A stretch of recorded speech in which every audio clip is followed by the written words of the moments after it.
মহাশিৱৰাত্ৰি মহাশিৱৰাত্ৰি হৈছে শিৱ আৰু শক্তিক পূজা কৰা এটা বিশেষ সময়। মাঘ মাহৰ কৃষ্ণপক্ষৰ সময়ত চতুৰ্দশী তিথিত এই মহাশিৱৰাত্ৰি পালন কৰা হয়। আৰু এই বছৰ এই মহাশিৱৰাত্ৰিৰ শুভ সময় পৰিছে ২৬ ফেব্ৰুৱাৰী ২০২৫ তাৰিখে। আপুনি যদি মহাশিৱৰাত্ৰি উপলক্ষে ব্ৰত উদযাপন কৰিম বুলি ভাবিছে বা ব্ৰত পালন কৰিম বুলি ভাবিছে তেন্তে ত্ৰয়োদশী তিথিৰ দিনাখনেই আপোনালোকে এই ব্ৰত পালন কৰিব পাৰিব। অৰ্থাৎ ত্ৰয়োদশী তিথি ২৫ ফেব্ৰুৱাৰী তাৰিখে ১২:৪৭ দ্বাদশী তিথি আৰু তাৰ পাছতে ত্ৰয়োদশী তিথি আৰম্ভ হৈছে। আৰু এই ত্ৰয়োদশী তিথি ২৬ ফেব্ৰুৱাৰী তাৰিখে ১১:০৮ হ'ব। আৰু ইয়াৰ পাছতে চতুৰ্দশী তিথি অৰ্থাৎ মহাশিৱৰাত্ৰি শুভ মুহূৰ্ত আৰম্ভ হ'ব। এতিয়া আহিছোঁ শিৱৰাত্ৰিত আপোনালোকে কি কৰিব বা কি নকৰিবলগীয়া। আপোনালোকক ইতিমধ্যে ক'লোৱে ব্ৰত আপোনালোকে ত্ৰয়োদশী তিথিৰ দিনাখন ৰাখিব লাগে। সেইদিনাখন আপোনালোকে এদিন আগতে এসাঁজহে খাব পাৰিব বা এবাৰহে খাব।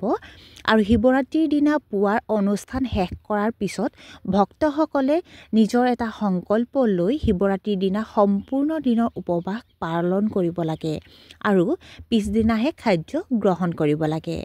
সংকল্পৰ সময়ত ভক্তসকলে গোটেই উপবাসৰ সময়ছোৱাত আত্মনিয়ন্ত্ৰণৰ প্ৰতিশ্ৰুতি দিয়ে আৰু কোনো ধৰণৰ হস্তক্ষেপ নোহোৱাকৈ ব্ৰত শেষ কৰিবলৈ ভগৱান শিৱৰ ওচৰত আশীৰ্বাদ বিচাৰে। শিৱৰাত্ৰিৰ দিনা ভক্তসকলে শিৱ পূজা অথবা মন্দিৰ দৰ্শন কৰাৰ আগতে সন্ধিয়া দ্বিতীয়বাৰৰ বাবে স্নান কৰিব লাগে। শিৱ পূজা ৰাতি কৰিব লাগে আৰু ভক্তসকলে গা ধোৱাৰ পিছত পিছদিনাহে এই ব্ৰত ভংগ কৰিব লাগে।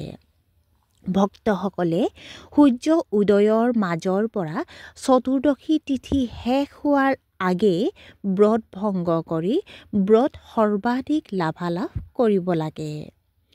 এটা পৰস্পৰ বিৰোধী মতামত অনুসৰি চতুৰ্দশী তিথি শেষ হ'লেহে ভক্তসকলে উপবাস ভংগ কৰিব লাগে। কিন্তু শিৱ পূজা আৰু পাৱন দুয়োটা চতুৰ্দশী তিথিৰ ভিতৰতে কৰিব লাগে বুলি বিশ্বাস কৰা হয়। শিৱৰাত্ৰিৰ পূজা ৰাতি এবাৰ বা ৪বাৰ কৰিব পাৰি আৰু গোটেই ৰাতিৰ সময়খিনি ৪টা ভাগত ভাগ কৰা হৈছে, যিকেইটাক আমি ৪টাৰ প্ৰহৰত বুলি কওঁ আৰু এই ৪টাৰ প্ৰহৰত ৪বাৰকৈ শিৱ পূজা কৰা হয়। মই আপোনালোকৰ সুবিধাৰ বাবে এই ৪ প্ৰহৰ সময় জনাই দিছোঁ।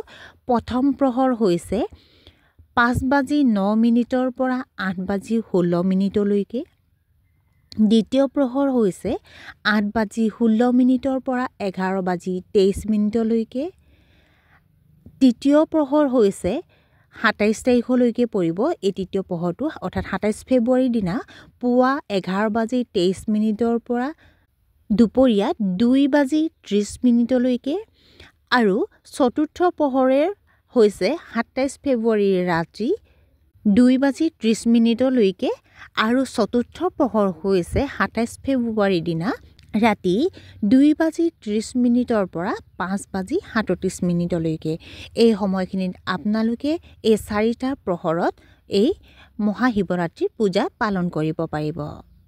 যিহেতু নেকি মই পুনৰবাৰ কৈ যাওঁ যে এই মহাশিৱৰাত্ৰিৰ শুভ মুহূৰ্ত আৰম্ভ হ'ব চতুৰ্দশী তিথি অৰ্থাৎ ২৬ ফেব্ৰুৱাৰীৰ দিনা পুৱা ১১:০৮ পৰা ২৭ ফেব্ৰুৱাৰীৰ দিনা পুৱা ৮:৫৪।